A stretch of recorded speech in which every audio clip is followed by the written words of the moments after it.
தமிழ்நாட்டில் இருக்கிற அத்தனை பேரும் பிள்ளையார் சிவனையும் பார்வதியும் சுற்றி வந்த மாதிரி அண்ணா யூனிவர்சிட்டியே சுற்றி வந்துகிட்டு இருக்காங்க. அது மட்டும்தான் உலகம். அந்த ஒரு பொண்ணுக்கு வாங்கி கொடுத்துட்டா இனிமே எந்த பொண்ணுக்கும் இப்படி நடக்காது அப்படின்ற ஒரு நினைப்பு உள்ளுக்குள்ள அத்தனை பேருக்கு இருக்கு. எங்க சத்தியம் பண்ணி சொல்லுங்க, இந்த ஒரு பொண்ணுக்கு ஒரு நீதியை வாங்கி கொடுத்துட்டா உள்ள தள்ளிட்டா தமிழ்நாட்டில் இருக்கிற மற்ற அத்தனை பொண்ணுங்களும் பாதுகாப்பாக இருப்பாங்கன்ற நம்பிக்கை உங்களுக்கு இருக்கு? எனக்கு என்னமோ இந்த அண்ணா யூனிவர்சிட்டி நியூஸ் கேட்குறப்ப மாநாடு படம் பார்க்குற ஃபீலிங்காகவே இருக்கு. ஒரு லூப்புக்குள்ளேயே சுற்றிக்கிட்டு இருக்க மாதிரி ஒரு ஃபீலிங். தப்பாக நினச்சிக்க. முதல் நாள் அதை கேள்விப்படுறப்ப உண்மையிலே ரத்தம் கொதிச்சது. ரெண்டாவது நாள் கேள்விப்படுறப்பையும் அந்த கொதிப்பு மெயின்டைன் ஆச்சு. மூணாவது நாள் நானும் எவ்வளவோ ட்ரை பண்ணுறேன், அதுக்கு மேலே முடியலை. தப்பாக நினச்சிக்காதீங்க. உன் வீட்டு பொண்ணாக இருந்தால் இப்படி பேசுவியா? கிளம்பி வந்துடுவாங்க சில பேர். அந்த பொண்ணுக்கு நியாயத்தை வாங்கி கொடுக்க வேண்டாமா? இதுக்கு மேலே என்ன நியாயத்தை வாங்கி நீங்க கொடுக்க போறீங்க? எனக்கு அதான் புரியல. கோர்ட்டு தானா முன் வந்து கேஸை எடுத்துக்கிச்சு. கமிஷனரை நான் நம்புறதுக்கு இல்லை அப்படின்னு கோர்ட்டு முடிவு பண்ணி ஒரு 3 பேரை, சேலத்துலேருந்து ஒரு ஆள், ஆவடியிலேருந்து ஒரு ஆள், அண்ணா நகர்லேருந்து ஒரு ஆளுன்னு சொல்லி குலுக்கி போட்டு எடுத்து 3 பேரை செலக்ட் பண்ணி தனியாக போட்டு இனிமேல் நீங்கள் இதை பாருங்க அப்படின்னு சொல்லியாச்சு.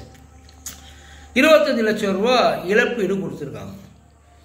அந்த பொண்ணு அந்த காலேஜை முடிச்சுட்டு போகிற வரைக்கும் அந்த பொண்ணுக்கிட்ட நீங்கள் ஃபீஸு அப்படின்னு சொல்லி கேட்கக்கூடாது. இது மட்டும் இல்லாமல் மகளிர் ஆணையம், ஸ்பெஷல் இன்வெஸ்டிகேஷனுக்காக மகளிர் ஆணையம் வேற வர்றாங்க. இன்னும் ஏகப்பட்ட ப்ராக்ரஸ் இந்த விஷயத்தில் போயிட்டு இருக்கு. ஆனால் இந்த அண்ணா யூனிவர்சிட்டின்ற அந்த ஒரு டெம்ப்ளேட்டு கிட்டத்தட்ட இந்த பெர்முடா வளைகுடா மாதிரி ஆகிப்போச்சு. இந்த பெர்முடா ட்ரையாங்கிள் தெரியும் இல்லையா? அதுக்கு மேலே இருக்க எவன் வந்தாலும் அத்தனை பேரை பிடிச்சி லபக்குன்னு உள்ள எடுத்துக்கணும், முழுங்கிடும். என்ன ஆச்சுன்னே தெரியாது, மேலே என்ன போச்சுன்னு தெரியாது. கிட்டத்தட்ட அண்ணா யூனிவர்சிட்டியோட இந்த இஷ்யூவும் அதே ஸ்டேஜில் தான் இருக்கு.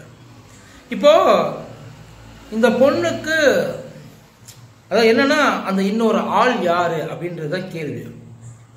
ஆள் இருக்கலாம், இல்லாமலும் போகலாம். அது இருக்கா இல்லையா அப்படின்றத முடிவு பண்றதுக்காகத்தான் இந்த டீமுமே.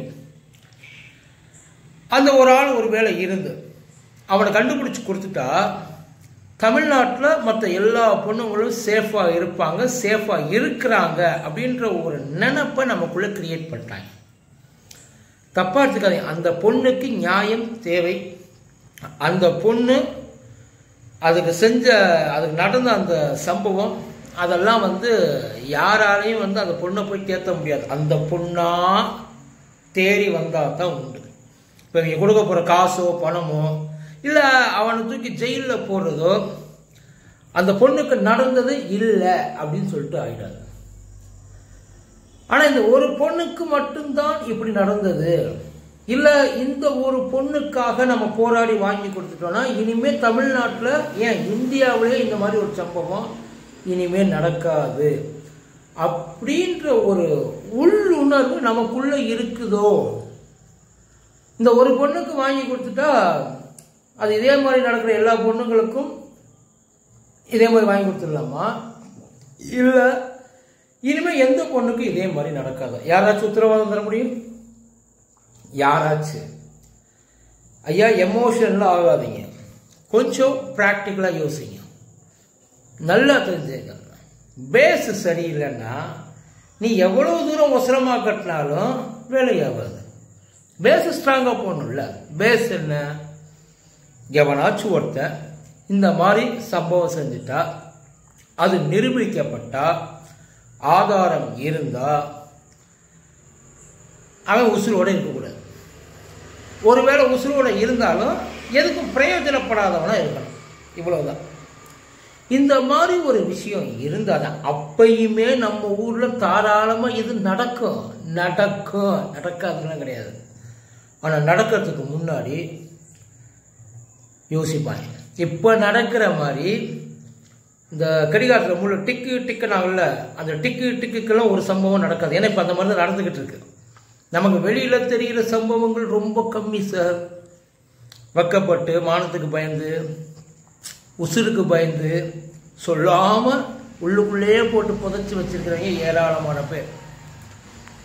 இன்னமும் வெக்கமானத்தையெல்லாம் விட்டு போராடினாலும் உசுரை பற்றி கவலைப்படாமல் அவங்களுக்கு ஒன்றும் கிடைக்காம இருந்த மிச்சம் மீதி மரியாதையும் போனது தான் மிச்சம்.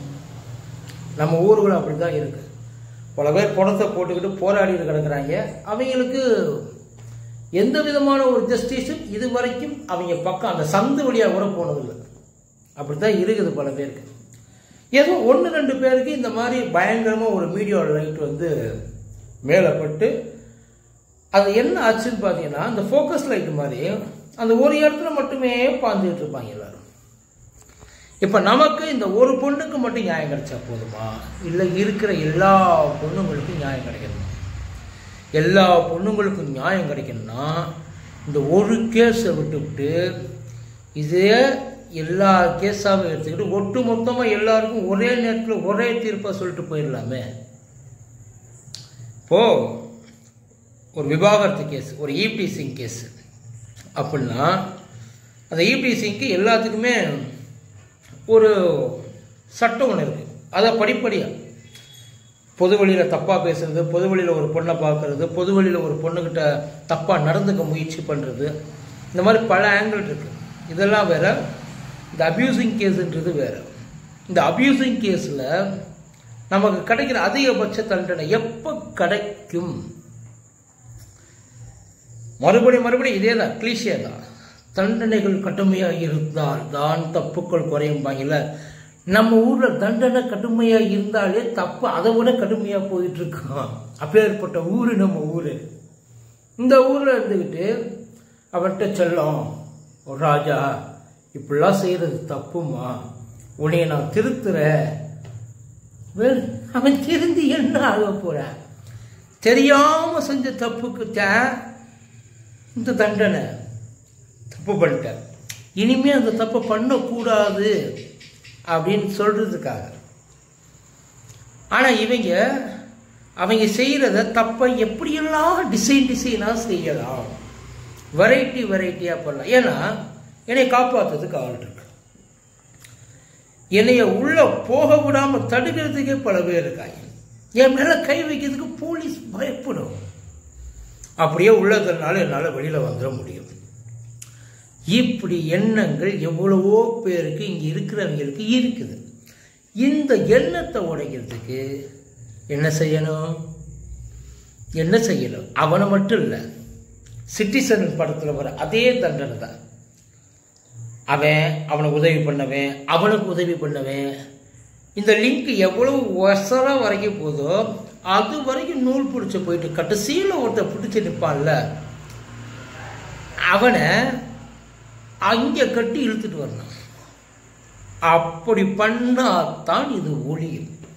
இல்லைன்னா ஒவ்வொன்றா வரும், ஒவ்வொன்றா கிளம்பும், வெளியில் வரும், போராடுவோம், மீடியா ஃபோக்கஸ் பண்ணோம்.